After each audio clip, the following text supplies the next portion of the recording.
여러분 역시 마스크가 해제되는데 열심히 마스크를 잘 쓰고 계시네요. 네, 지난 주일 저녁이었죠. 화장품의 판매량이 급증했답니다.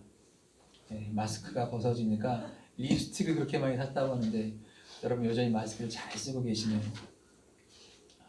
오늘 말씀 시작하겠습니다. 여러분 함께 느헤미야의 말씀을 계속해서 나누고 있는데 느헤미야가 참 여러 가지 면에서 우리에게 우리의 건강한 신앙의 모습을 보여주고 있다고 생각합니다. 그래서 오늘 말씀도 건강한 부흥이란 무엇인가 이러한 관점에서 말씀을 나누고자 합니다. 종종 우리들이 신앙생활 가운데 우리들이 이렇게 구별하는 것이 실패할 때가 있습니다. 하나님께서 하실 수 있는 일이 있고 하실 수 없는 일이 있다. 너무 불경하게 들리십니까? 하나님이 하실 수 없는 일이 있다? 그런데 주님은 나의 최고봉이라는 책임을 이렇게 이야기합니다. 하나님께서는요 우리에게 은혜를 베푸시고 우리를 구원하시는 분이십니다. 하지만 은혜 받은 우리가 거룩하게 살아가는 것은요 하나님이 하실 수 있는 일이 아니라는 것입니다. 분명한 것은 우리가 해야 하는 것에 대해서 책임을 누구에게? 하나님께 미루는 것은요 잘못된 신앙의 태도인 것입니다. 가끔 여기 주변에 친하게 지내는 목사님들과 이야기하다가 목사님이 얘기니까 한국교 이야기도 합니다. 왜 한국교가 이렇게 되었을까? 뭐가 이렇게 되었는가? 교회가 이 사회 속에서 공공성, 신뢰성을 잃어버렸다고 이야기합니다. 하나님을 믿는 사람들이 이 공공성, 우리 신앙의 공공성, 신뢰성을 어떻게 회복해야 될 것인가? 우리가 오늘 하나님 앞에 올바른 예배를 드리기 위해서 우리들이 해야 되는 일이 있습니다. 우리가 하나님께 진정한 기도를 드리기 위해서 우리들이 해야 되는 일들이 있습니다. 우리가 하나님께 준비된 자로 사용되기 위해서는요 우리들이 해야 되는 일들이 있습니다. 그러면 우리가 건강한 부흥을 경험하기 위해서 먼저 실천하는 신앙이라는 모습을 한번 생각해 볼 필요가 있을 것 같습니다. 간혹 우리 주변에 보면요 정말 기도를 많이 하는 사람이 있습니다. 저 사람 진짜 기도 많이 해. 정말 기도 많이 하는 사람들. 근데 문제는 뭐냐면 기도하면서 이 모든 책임을 하나님께 전가하는 것입니다. 제가 이런 표현을 썼죠. 발 달린 기도를 해야 한다. 하나님 앞에서 기도하는 자로서 최선을 다해 삶을 살아가기 위해서 하나님께 기도하는 거예요. 기도만 하고 하나님께 기도만 하고 난 아무것도 하지 않는 것입니다. 이건 잘못된 기도예요. 감나무에서 감 떨어지길 기도하는 것입니다. 기도한다고 하는 것은요 모든 책임을 하나님께 돌리는 것이 아니라 기도하는 자로서 우리들이 살아가야 되는 삶의 모습들이 분명히 보여줘야 하는 것입니다. 그런 면에서 느헤미야가 우리에게 보여주는 것은 여러분 무엇일까요? 이 건강한 부흥, 건강한 신앙이라고 하는 것은 무엇일까? 기도하며 실천하는 모습들이 저와 여러분 가운데 있는가? 또 이 건강한 부흥의 모습 가운데 감성과 지성의 조화를 이루는 신앙의 모습을 여러분들이 가지고 있는가? 느헤미야와 이스라엘 백성들이 하나님의 말씀 앞에 섰습니다. 자, 말씀으로 돌아가자. 말씀을 듣고 익히고 배웁니다.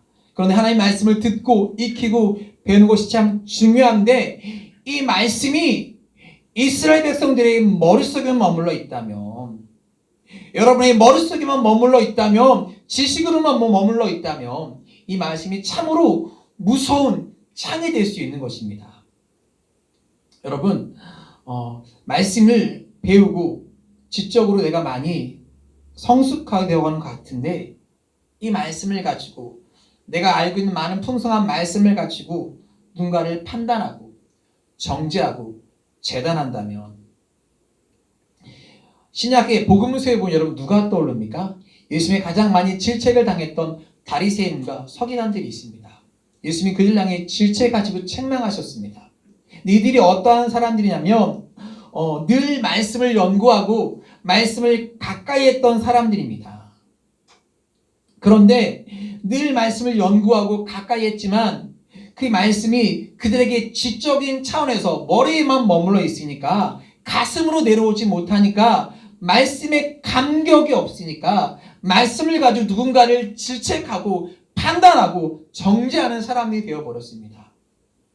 이 말씀이 하나님의 말씀이 여러분에게 머릿속에 머물러 있는 것이 아니라 이 말씀이 여러분의 가슴으로 내려와서 하나님의 은혜가 동반되지 아니하면 이 말씀이 감성과 지성이 조화가 되지 아니하면 이것도 우리에게 큰 문제가 될 수 있습니다.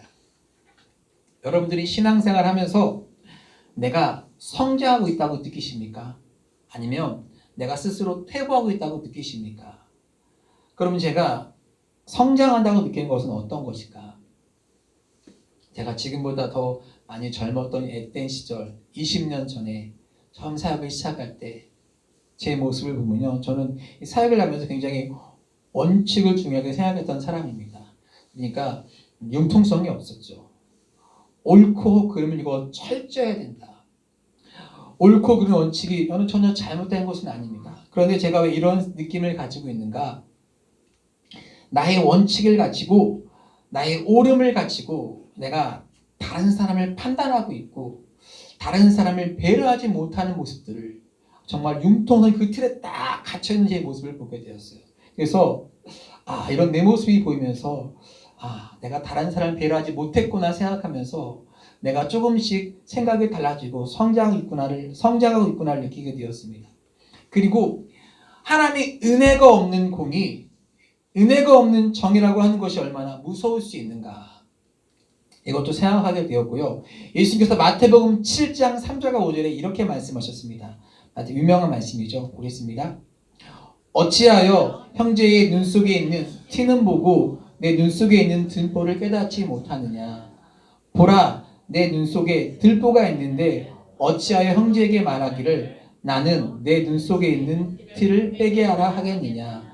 외식하는 자여, 먼저 내 눈 속에서 들보를 빼라. 그 후에야 밝히 보고 형제의 눈 속에서 티를 빼리라. 이게 무슨 말씀이에요? 하나님의 말씀을 내가 지적으로 많이 알고 있습니다. 근데 한국교회가 얼마나 하나님의 말씀을 많이 듣고 말씀의 홍수 속에 살아가고 있습니까? 그런데 하나님의 말씀이 내 속에서 감격으로 내 속에서 역사하지 않으면 뭐예요? 상대방의 눈에 있는 티가 보이고요. 내 속에 있는 들보가 보이지 않는 것입니다. 사실 우리들에게요, 교회에서 하는 것이 아니라 이 모든 것들을요, 규칙으로 만들어 놓으면 참 쉽습니다. 우리가 고민할 필요 없어요. 이거 규칙입니다 라고 말하면 됩니다. 그런데 예수님이 이 땅에 오셔서 우리들에게 말씀하셨던 것, 우리에게 가르쳐 주셨던 것은요, 규칙이 아닌 하나님의 마음과 은혜와 간격으로 하나님의 말씀을 어떻게 적용할지를 우리에게 예수님이 보여주셨습니다. 여러분, 교회가 법과 규칙으로만 돌아간다면 그 교회에 하나님의 은혜가 살아있지 않다면 법과 규칙이라고 하는 것이 얼마나 무서운 일이겠는가. 많은 사람들이 교회를 차갑다, 은혜가 없다, 상처받는 곳이라고 이야기할 것입니다.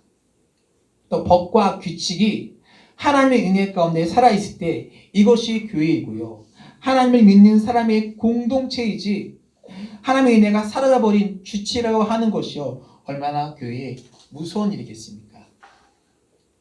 여러분, 재미있는 이야기가 하나 있는데 해드릴까요 말까요? 네? 할까요 말까요?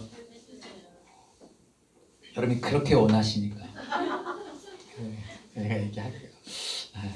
한 20년 30년 전쯤에는요, 우리나라가 아파트 이름을 지을 때 굉장히 유행했던 것이 있습니다. 아파트 이름을 어떻게 지었어요? 굉장히 어렵게 지었어요.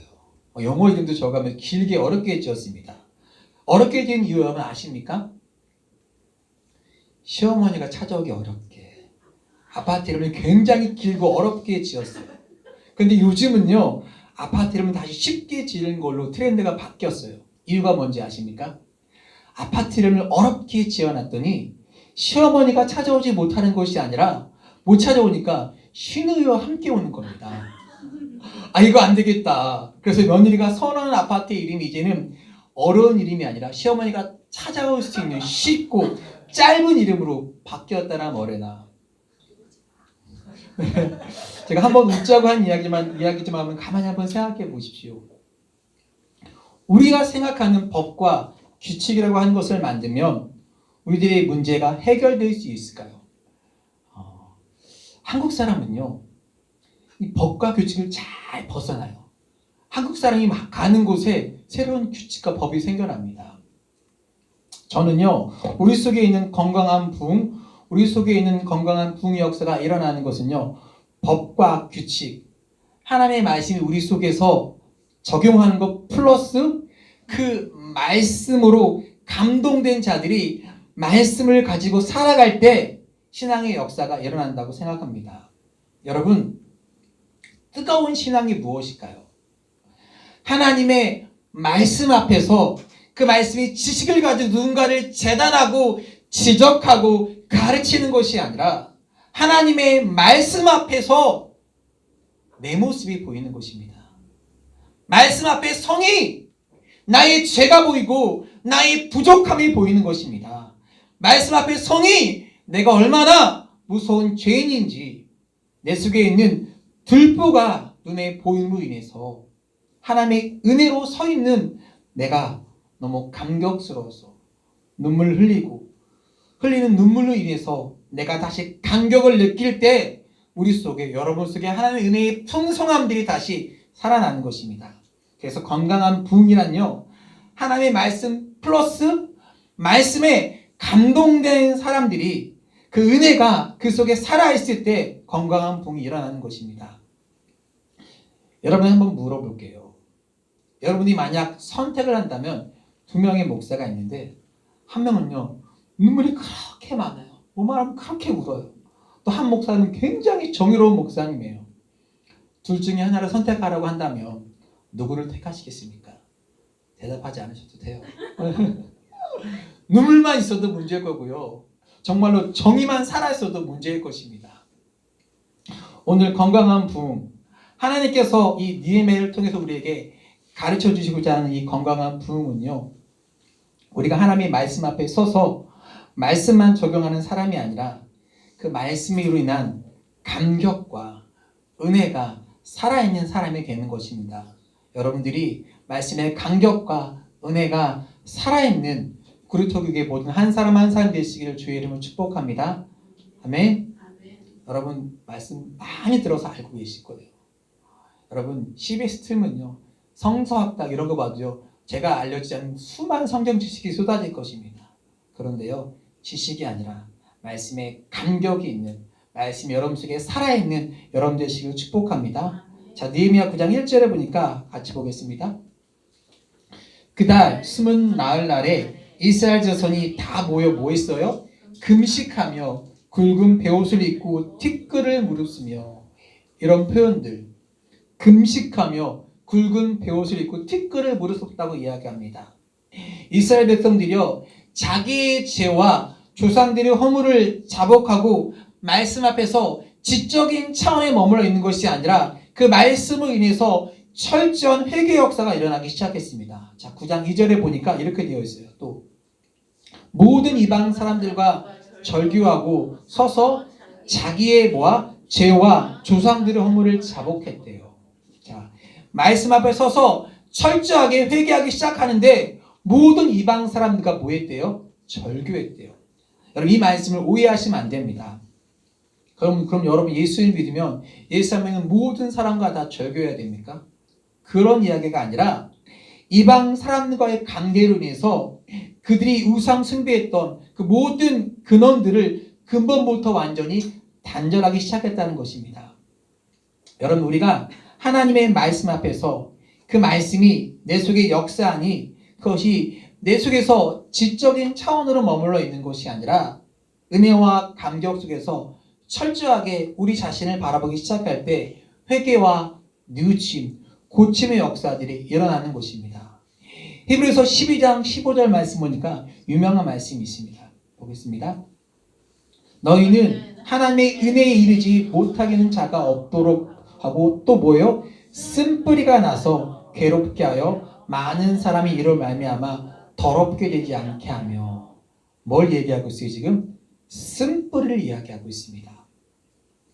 우리가 하나님 앞에서 해야 할 일들이 뭐예요? 쓴뿌리들을 제거하는 것입니다. 이 쓴뿌리를 제거하지 않으면요 자꾸 올라옵니다. 괜찮은 것 같은데 어느 순간 내가 약할 때 순간 쑥 올라와요. 길가에 보면 잡초라고 해야 되나 넝쿨이라고 해야 되나 계속해서 타고 올라옵니다. 근데 그걸 잘라줘요. 위에는 말라요. 괜찮은 것 같은데 어느 순간 보면 어떻게 해요? 계속해서 쭉 올라옵니다. 왜요? 뭘 안 했기 때문에? 뿌리를 제거하지 않았기 때문에 계속해서 올라오게 됩니다. 이 쓴뿌리를 온전히 제거하지 않으면요 계속해서 올라오는 것입니다. 제가 언젠가 이런 얘기를 했던 기억이 나는데 예를 들어 여러분 술과 담배 이걸로 우리의 구원의 문제를 구원받고 구원받지 못하는 것은 아닙니다. 그러나 여러분 술과 담배가 우리의 신앙에 도움이 되지 않는 것은 분명합니다. 술과 담배 하면요 빨리 입지 앞으로 가겠죠. 여러분 담배 피는 환경이 술 먹는 환경이 우리 크리스찬들에게 결국 바람직한 환경이 아닙니다. 그래서 우리가 새해에 사람이 많이 결심하죠. 나 술 먹지 않아야지. 담배 피지 말아야지. 내가 이 죄를 짓지 말아야지. 수많은 결심을 합니다. 그런데 여러분 그 결심이 우리를 결코 지켜주지 못합니다. 중요한 것은 그러한 환경에 이르지 아니하도록 근본적인 방법이 우리에게 일어나야 된다는 것입니다. 자, 여러분에게 드리고 싶은 말씀은 내가 무엇을 하지 말아야지 라고 하는 것이 아니라 하나님의 말씀이 우리 가운데 역사하고 우리 철저히 회개하기 시작할 때 그 쓴뿌리, 문제의 근원을 제거하는 일들이 우리에게 일어나야 된다는 것입니다. 오늘 느헤미야와 이스라엘 백성들이 건강한 풍요 역사를 일으키면서 그들이 행한 일들이 뭐였냐면 쓴뿌리들을 제거하는 일이었습니다. 오늘 여러분들도 말씀을 듣는 가운데 하나님의 말씀 앞에서 우리들이 제거해야 될 것이 있으면 그 쓴뿌리를 제거하는 역사가 있기를 축복합니다.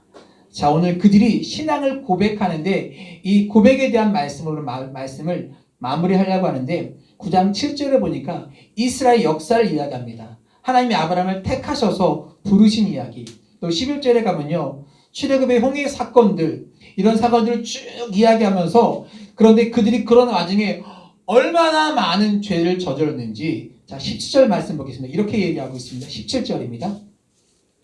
거역하며 주께서 그들 가운데서 행하신 기사를 기억하지 아니하고 목이 굳게 하며 폐역하며 스스로 한 우두머리를 세우고 종되었던 땅으로 돌아가고자 하였나이다. 어떻게 했대요? 어떻게 폐역했습니까? 하나님이 그렇게 인도하시고 능력과 기적으로 약속하시고 인도하셨는데 누구예요? 우두머리를 세우고 다시 종되었던 곳으로 돌아가고자 했습니다. 그런데 그들 조상의 역사 가운데서 그렇게 하였으나 말씀을 계속 이어서 볼게요. 17절 말씀 굉장히 길어서 두 개를 끊었습니다. 그 다음 말씀 보겠습니다.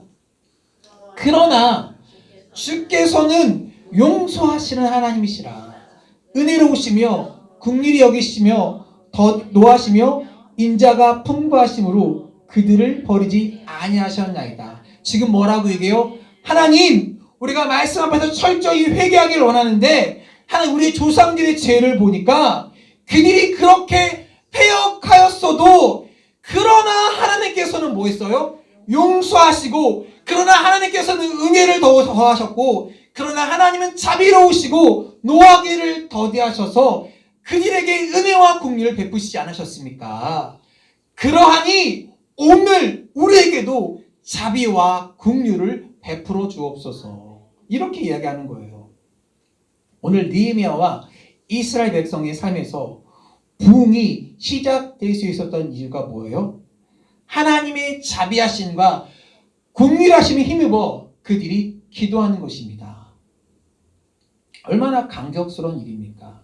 말씀이 그들의 머릿속에 지식을만 알고 있는 것이 아니라 하나님, 그러나 하나님 이런 하나님 아니십니까? 이 말씀을 붙들고 이 말씀이 내 머릿속에서 가슴으로 내려와서 하나님, 그들의 삶에서 은혜로 느껴졌을 때 이것이 얼마나 감격스러운 일입니까? 말씀을 보다가 옛날에 들었던 이야기가 생각이 났어요. 어떤 엄마가 아빠 없이 홀로 아이를 키우고 있습니다. 굉장히 상황이 어려웠어요. 아이에게 분유를 먹여야 하는데 한 마트에 가서 분유통을 들고 계산대 와서 주머니 속에서 꾸깃꾸깃했던 만원짜리 하나를 한 장밖에 없었습니다. 근데 가격을 찍어보니까 어떻게 해요? 분유통 하나가 16,000원입니다. 살 수가 없어서 엄마가 분유통을 다시 그 매대에 올려놓고 나가는데 마트 주인이 그 모습을 보고 있었어요. 그래서 보고 있다가 그 뒤에서 분유통을 떨어뜨렸어요. 꽝 하고 소리가 났죠. 이 주인이 나가는 엄마를 불렀어요. 잠깐만요. 우리 가게에서는요, 분유통이 이렇게 찌그러지면요, 반값만 받아요. 이거 사가세요. 엄마가 10,000원을 내니까 2,000원을 거슬러 주면서 분유통을 주는 것입니다. 엄마의 자존심이 상하지 않도록 주인이 멋진 거래를 이뤄냈던 것입니다. 멋진 청구를 이뤄냈다라고 책에 기록되어 있습니다. 하나님이요, 우리에게 하시는 거래가 여러분 그러한 거래입니다. 우리가 우리 힘으로 정당하게 하나님 앞에 은혜를 받는 것이 아니라 우리들이 받는 은혜는 값싸게 받는다고 생각하는 은혜는요, 하나님께서 우리를 위해서 치르신 희생이 있는 은혜입니다. 하나님께서 우리들에게 자비와 은혜를 베푸시겠다고 하는 것은 그렇게 쉬운 것이 아니라 하나님이요, 예수 그리스도를 통해서 핏값으로 희생을 치르셨기 때문에 저와 여러분이 받을 수 있는 은혜인 것입니다. 우리들을 위해서 십자가에 못 박혀서 대속하신 그 사랑이 있기 때문에 우리들이 받을 수 있는 은혜인 것입니다. 이스라엘 백성들께서 하나님 앞에 기도하는 거예요. 그것을 생각하면 하나님, 저희들에게 은혜와 자비를 베풀어 주옵소서. 그 자비와 은혜가 이스라엘 백성들이 굉장히 감격스러운 일입니다. 언젠가 제가 열왕기를 막 연구하면서 말씀을 보고 있었는데, 열왕기에 나오는 상행하는 가장 나쁜 왕이 여러분 누군지 아십니까? 가장 나쁜 왕, 아합 왕이에요. 엘리야와 막 이렇게 대결하는 아합과 이세벨 있잖아요. 그런데 여러분 성경을 통독하다 보면 나올 거예요. 아합 왕이 정말 진짜 나쁜 왕이거든요. 근데 성경을 보니까 그런 구절이 있어요. 아합 왕이 하나님께 하나님 내가 잘못했습니다 라고 회개하는 장면이 나와요. 그런데 그랬더니 하나님께서 그의 겸비함을 보시고 하나님이 뭐라고 말씀하시면 내가 너에 대해서는 너를 멸하지 않을게 라고 말씀하고 있어요. 저는 그 말씀 이해가 가지 않았어요.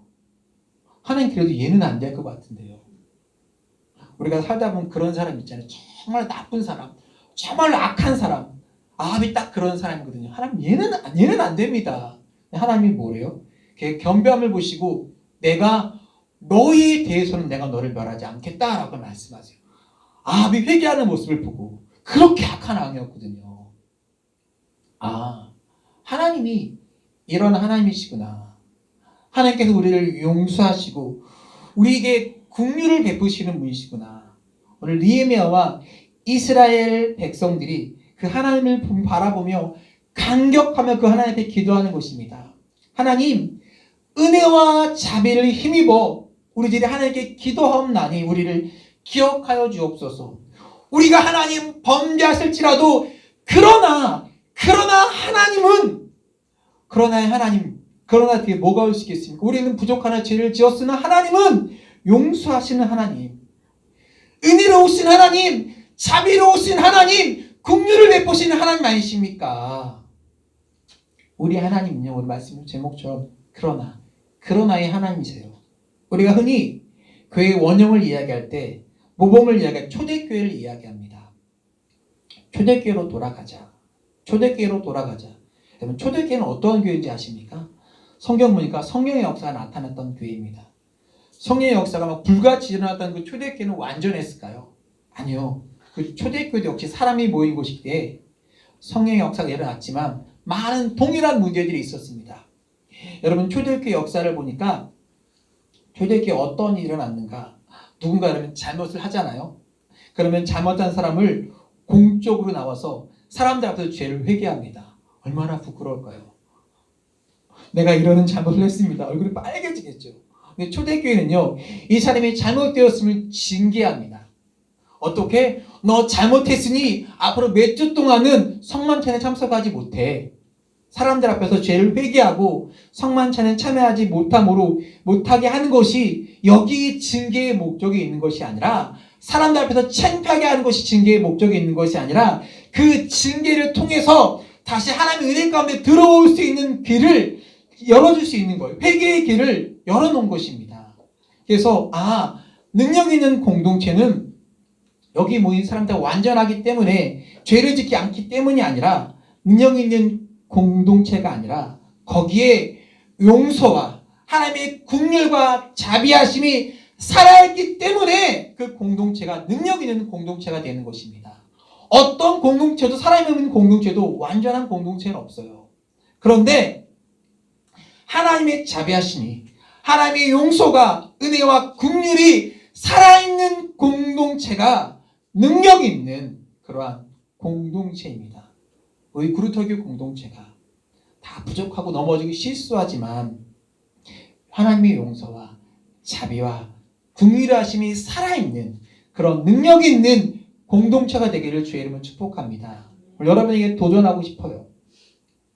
오늘 우리들이 하나님의 은혜를 힘입어 기도할 수 있는 것은요, 우리의 온전함이 아니라 우리의 부족함 가운데, 우리의 연약함 가운데, 그러나 하나님의 은혜를 구할 수 있기 때문에 오늘 우리들이요, 능력 있게 하나님 앞에 나아가 담대히 은혜의 보좌 앞에 나아가 하나님의 얼굴을 구할 수 있고 기도할 수 있는 것입니다. 어떤 사람이 예수님을 가리켜서 어떻게 표현하냐면, 예수님이요, 엿장수 같대요. 이 의미가 어떤 의미인지 아시겠어요? 저도 기억이 흐릿흐릿해요. 그런데 옛날에 엿장수가 어떤 사람이었어요? 길거리 엿장수가 있으면 아저씨 막 갈질하면서 막 치잖아요. 엿장수가 뭘 좋아하는지 아세요? 여러분 뭘 좋아하세요? 엿장수가? 예? 엿장수 엿좋아해요? 뭘 갖다 줘요? 엿줘요? 고물, 헌옷, 폐품 이런 걸 갖다 주면요, 엿을 줍니다. 엿장수는요, 이 폐품을 갖다 주면요, 엿줘요. 엿 먹으라고. 예수님은요, 엿장수 같은 분이래요. 어떻게? 우리의 헝것, 더러운 것들을 너 다 가져와라. 널 다 내게로 와. 그러면요, 우리가 예수님께 와서 죄와 허물과 더러움을 고백하면 우리에게 뭘 줘요? 기쁨과 새롭게 씻음과 행복을 주시는 분이 예수님이세요. 오늘 우리들이 주님 앞에 나와서 기도하고 우리 부흥을 경험하신 이유는요, 그러나 주님이 그런 분이기 때문입니다. 느헤미야 9장 38절에 이렇게 말씀이 끝나고 있습니다. 우리가 이 모든 일로 말미암아 이제 경고한 언약을 세워 기록하고 우리의 방백들과 레위 사람들과 제사장들이 다 하였나이다. 이들이요, 하나님 앞에서 다 기도하고 이들이 언약을 세우고 우리 하나님 앞에 이렇게 기도했다고 합니다. 그들이 서약하면서 이 말씀이 끝나고 있습니다. 하나님, 제가 하나님 앞에 다시 돌아왔습니다. 하나님의 긍휼하심과 자비하심을 힘입고 제가 돌아왔습니다. 하나님 노하기를 더디하시는 분이시죠. 하나님 인자가 풍성하신 분이시죠. 하나님 저를 버리지 아니하실 줄 믿기에 제가 하나님 앞에 다시 돌아와 하나님의 자비하심을 구하며 이렇게 기도하고 있습니다. 지금 제가 돌아왔습니다. 그리고 뭐 했대요? 임봉했대요. 제가 다시는 하나님의 자비하심을 떠나지 않겠습니다. 하나님의 약속을 의지하며 살아가겠습니다. 오늘 여러분들이 하나님 앞에 이 믿음의 고백과 믿음의 기도를 할 수 있는 여러분 되시길 축복합니다. 제가 이번 주에 헌금송을요, 그래도라는 찬양을 하고 싶었어요. 박정호 씨가 보면 너무 어려워요. 성악도 굉장히 높아요. 그래서 이건 도저히 못 부르겠다. 가사를 읽어드릴게요. 내가 나를 떠나도 그래도 나는 너를 떠나지 않으며, 내가 나를 버려도 그래도 나는 너를 버리지 아니하리라. 내가 나를 떠나가도 그래도 나는 너를 떠나지 않으며, 내가 나를 버려도 그래도 나는 너를 버리지 아니하리라. 내가 나를 사랑하지 않아도 그래도 나는 너를 사랑하며, 내가 지은 죄가 많아도 그래도 나는 너를 용서하리라. 내가 천하고 미련하나 그래도 나는 너를 받으리라. 내가 천하가 밀어나나 나는 너를 받으리라. 내가 죄를 지었어도 떠나갔어도 그래도 떠나가지 않고 사랑하시고 용서하시는 하나님에 인해서 우리가 하나님 앞에 나아갈 수 있습니다. 여러분 속에 있는 죄에 대해 쓴뿌리가 있다면 쓴뿌리를 제거하시는, 그리고 믿음의 결단과 기도가 있는 시간 되었으면 좋겠습니다. 우리 같이 다시 부르는 찬양이요 여호와께 돌아가자였습니다. 내 모든 걸 내어주고 배반했으나 돌아서지 아니하시는 그 하나님, 변치 않은 하나님의 사랑을 우리 다 같이 일어서서 우리 찬양하겠습니다.